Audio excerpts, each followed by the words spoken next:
G'day everybody. It's been a while since I've had to do one of these, but this is a really interesting one.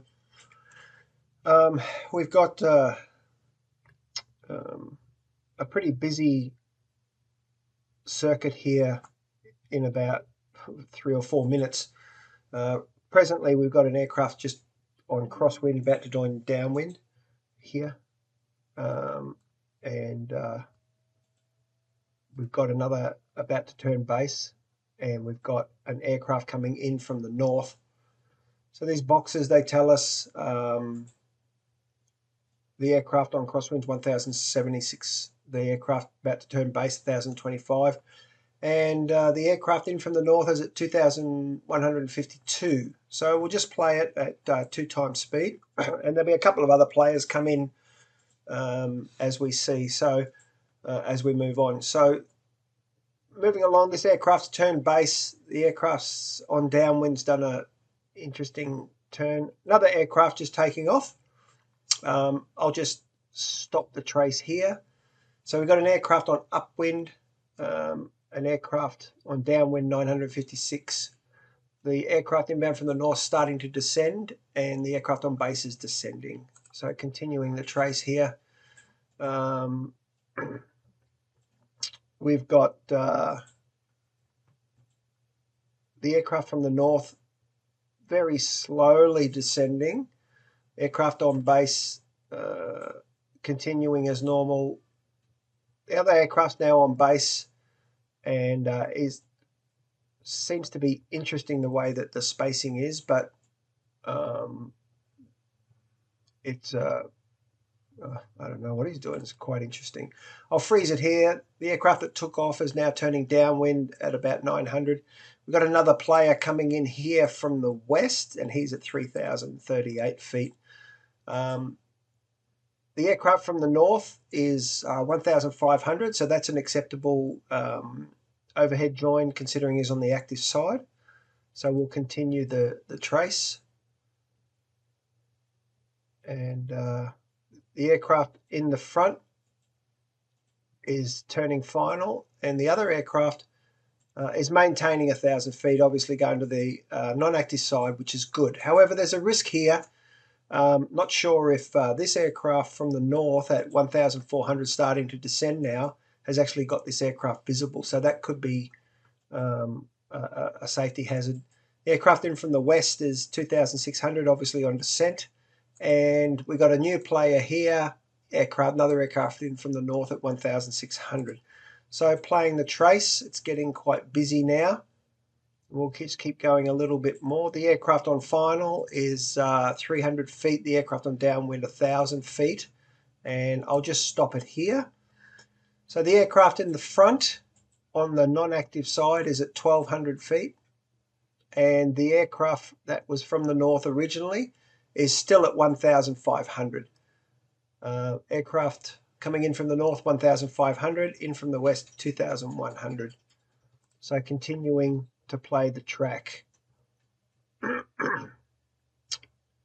Aircraft on final, he's landing now. He'll be out of the picture shortly.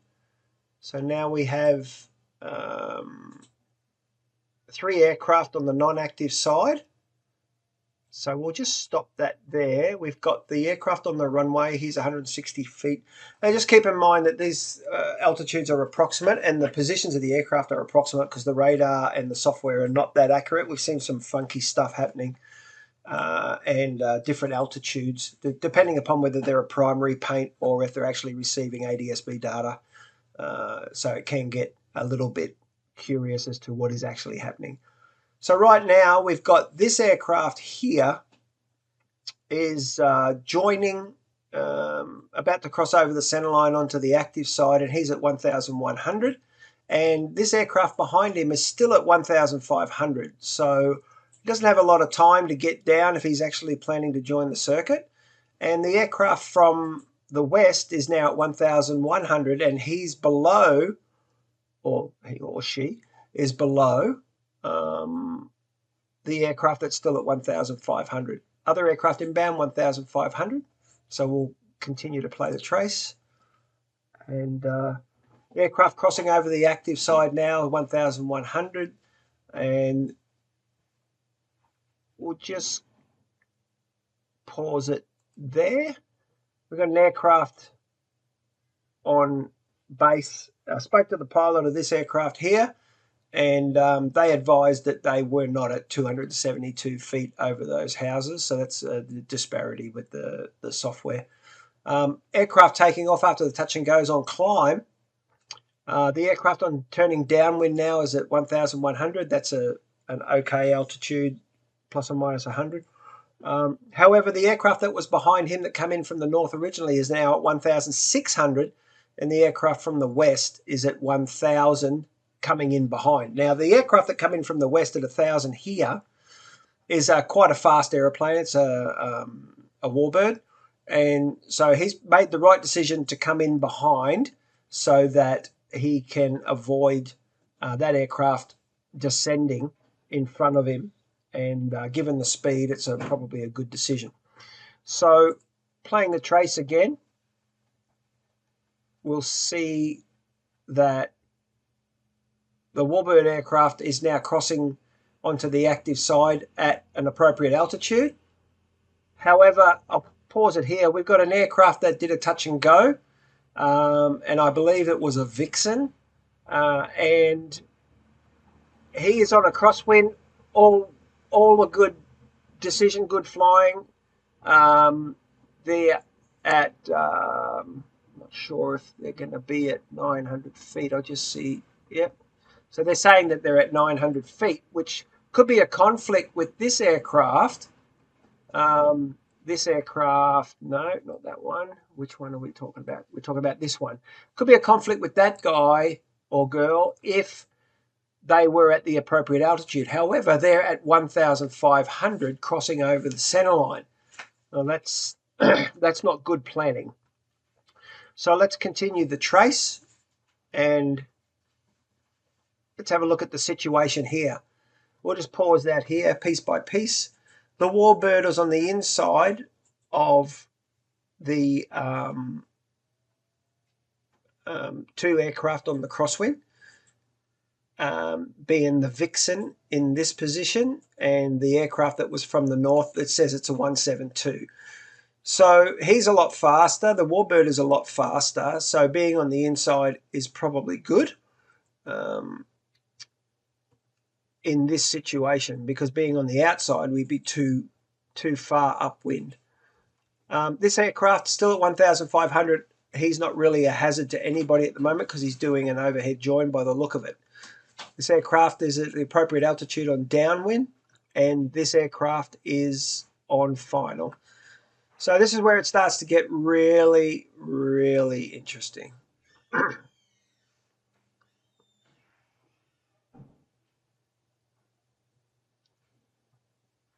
So the warbird is turning downwind, and the Vixen is turning downwind behind with good spacing. However, the 172 is starting to descend on the active side, which is not appropriate in accordance with the regulations, and it's not safe because you can descend on top of aircraft that are in the circuit. The other thing that the Cessna is doing is turning inside the other two aircraft, and that'll come into play very shortly. This aircraft in from the north is still at 1,500, not a problem, and this aircraft is at 900 turning base. So continuing the trace, the Cessna is now turning well inside the Vixen, and the warbird has good spacing. The Vixen has good spacing. So everybody is doing what they're supposed to do, but the Cessna is becoming a bit of a wild card. The aircraft in from the north, 1,500, descending on the non-active side, that's not a problem. So let's just stop it here and have a look at this trace. This aircraft's turning onto final and is at 540 feet. The warbird's starting to turn base, and the Vixen has good separation from the warbird given the speed differential.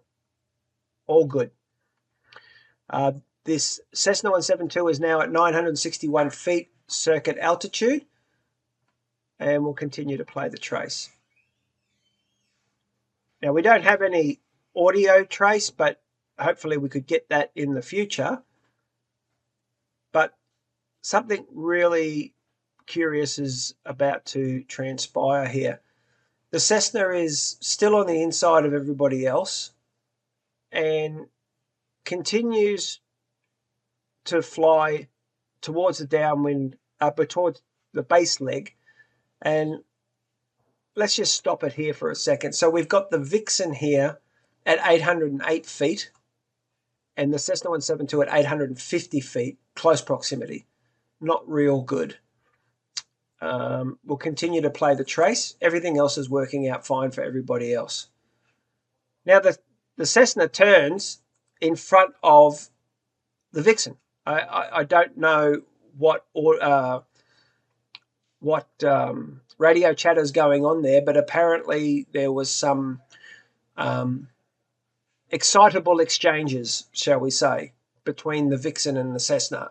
And again, we don't have the trace, but just from, there was a lot of heterodyning going on, a lot of people standing on top of other people, which brings up another point. If you hear some kerfuffles going on, just don't give your base call, don't give your inbound call, or say g'day to your mate or whatever. Just let the people sort out their separation, please, to try to avoid an incident. So what we'll do is we've got now the 172s turning onto base in front of an aeroplane that's really, really close, and they've only got like 100-foot separation. This aircraft is 670 feet. I'm going to put his little box here so we can watch the altitude separations. The Warbird's out of the picture. We'll get rid of him. The aircraft on crosswind, we'll get rid of him. And that aircraft is on upwind, so we'll get rid of him or her. And we'll continue the trace.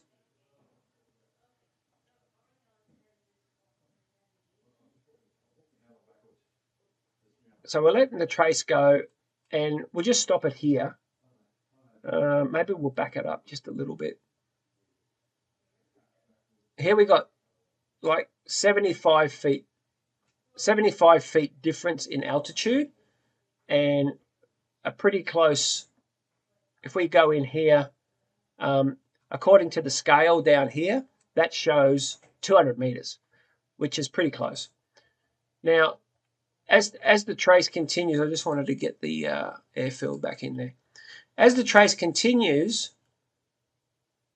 regardless of the fact that the Cessna has cut off the Vixen should have taken a knee and just realized that that person's in front by hook or by crook, whatever happened. They are now responsible. The Vixen is responsible for separation from that aircraft. And we've got just over 100-foot separation. And there's no attempt by the Vixen to change the track with respect to the other airplane. So, again, it was reported that there was some enthusiastic radio traffic going on with that. And for whatever reason, the Cessna has elected to extend the base leg and commence climbing away from the circuit, and the Vixen has turned on to final. Now, part of the heated exchange or the heated radio traffic, there was suggestions or directions given to the Cessna. That is not legal. You cannot give air traffic direction to another aircraft. You can suggest something, well, you can't even suggest. You need to just say, I'm going to be here. If you stay over there, we'll have separation. Is that okay? Yep, that's okay. But to tell somebody you need to do something, you cannot do that in an uncontrolled environment.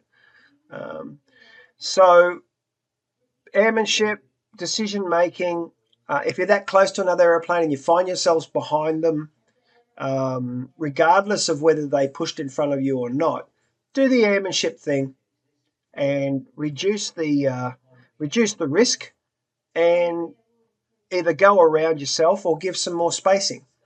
But certainly on the radio is not the time or the place to be trying to sort out the problem and Do that on the ground in control. Get the rego number if you can, and find out who it is and have a chat to them off the air.